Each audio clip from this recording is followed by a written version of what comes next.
महाराष्ट्रातील आशा गटप्रवर्तकांना कळविण्यासाठी एक आनंद होतोय की 25/2026 या वर्षासाठी ग्रामीण भागातील आशांनाही 2 गणवेश देण्याचा निर्णय महाराष्ट्र शासनाच्या आरोग्य सहसंचालक आरोग्य विभागाने घेतलेला आहे।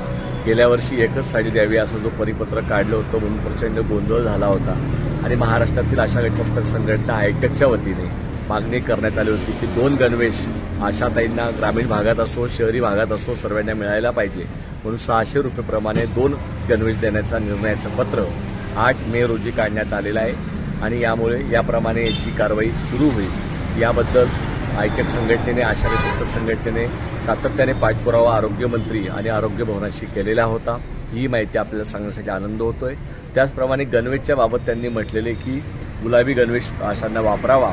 याबाबत मात्र आशा गटप्रवर्तक संघटनेची भूमिका क्लिअर आहे की आशांना एकच गणवेश महाराष्ट्रामध्ये असावा याविषयी दुमत नाही, परंतु अंगणवाडीच्या तायांचा असलेला गणवेश आशांना गुलाबी का हा आमचा प्रश्न आहे।